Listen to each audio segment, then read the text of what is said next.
الحمدللہ رب العالمین، الصلاۃ والسلام علی سید الانبیاء والمرسلین۔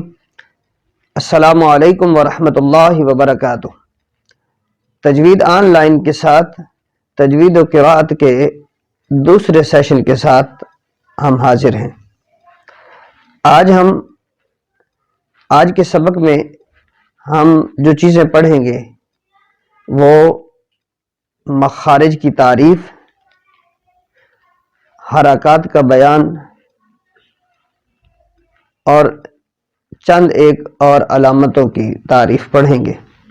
تو آئیے شروع کرتے ہیں۔ سب سے پہلے مخرج کی تعریف ہے کہ مخرج کسے کہتے ہیں۔ تو اس حوالے سے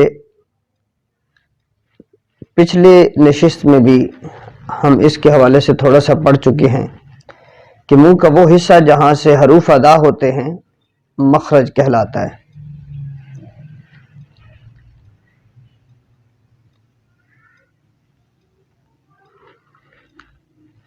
مخرج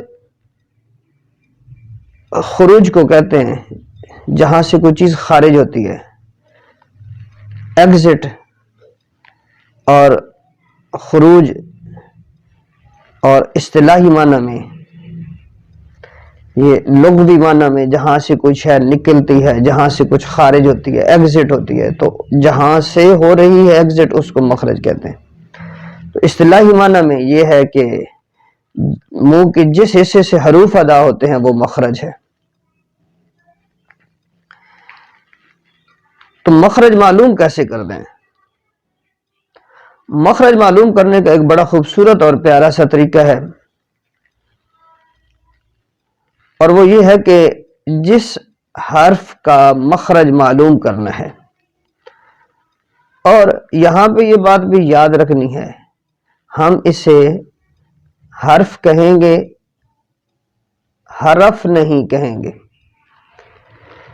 تو جس حرف کا مخرج معلوم کرنا ہے اسے ہم ساکن کریں گے۔ یہ آگے چل کے ہم پڑھتے ہیں کہ ساکن کیا ہوتا ہے۔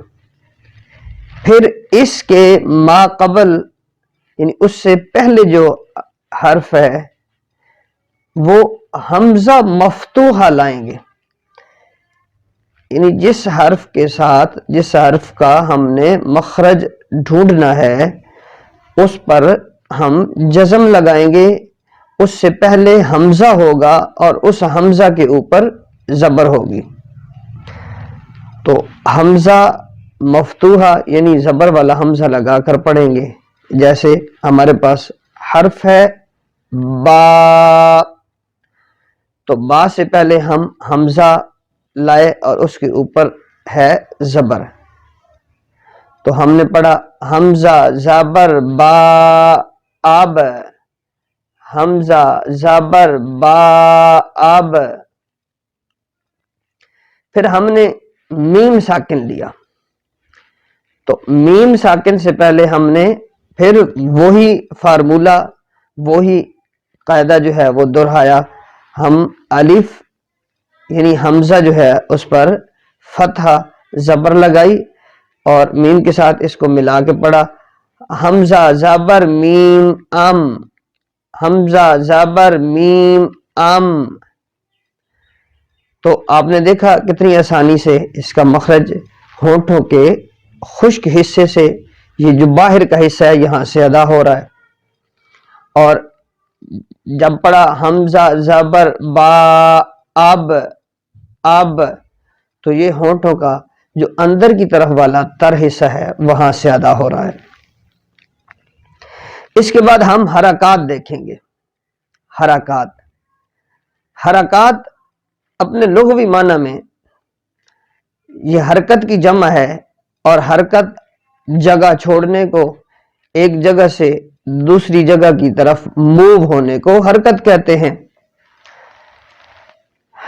لیکن یہاں اصطلاح تجوید میں زبر، زیر اور پیش کو حرکت کہتے ہیں۔ اصطلاح تجوید میں زبر، زیر اور پیش کو حرکت کہتے ہیں۔ زبر زیر اور پیش کو حرکت کہتے ہیں.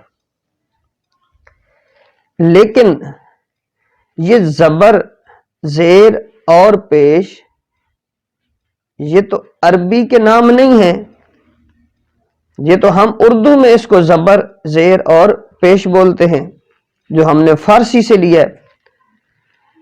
تو پھر ان کے عربک نام کیا ہیں؟ تو آئیے اب سیکھتے ہیں کہ زبر، زیر اور پیش کو عربی میں کیا کہتے ہیں. تو زبر کو کہتے ہیں فتحہ، فتحہ، زبر کو فتحہ. زبر کو کیا کہتے ہیں؟ زبر کو کہتے ہیں فتحہ.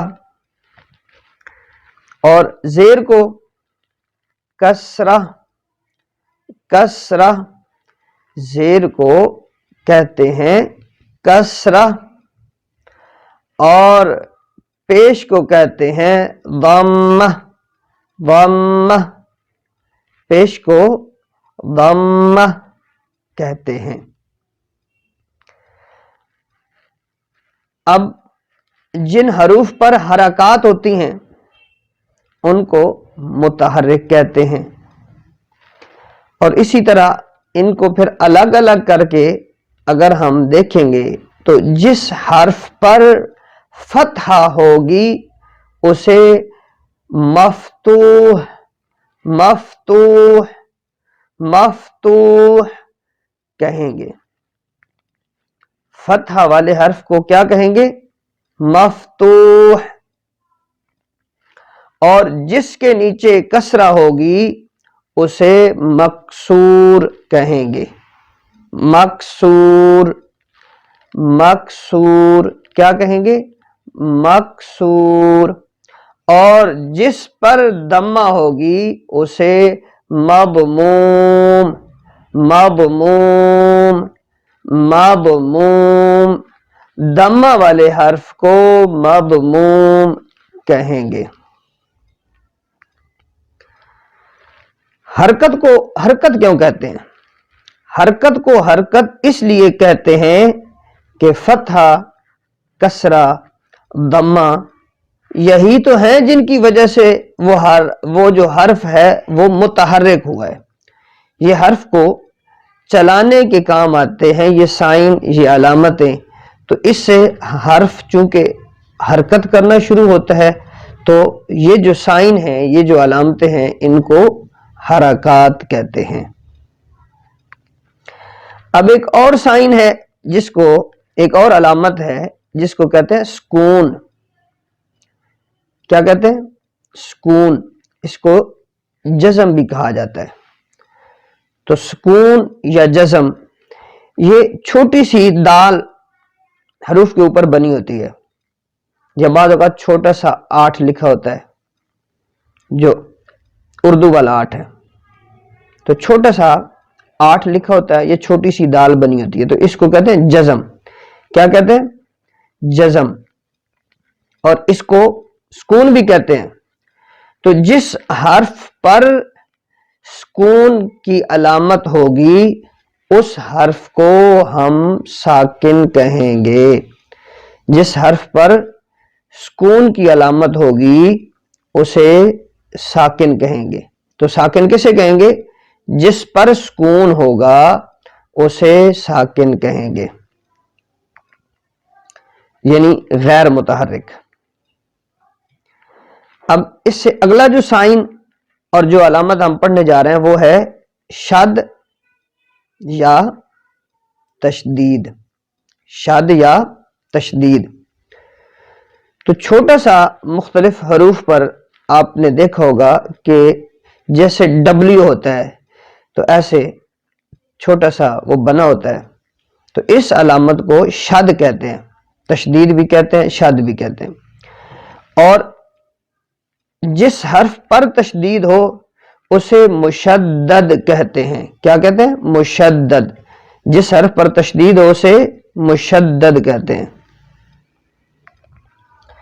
اس کے بعد ہم پڑھیں گے تنوین یا نون تنوین. کیا؟ تنوین یا نون تنوین.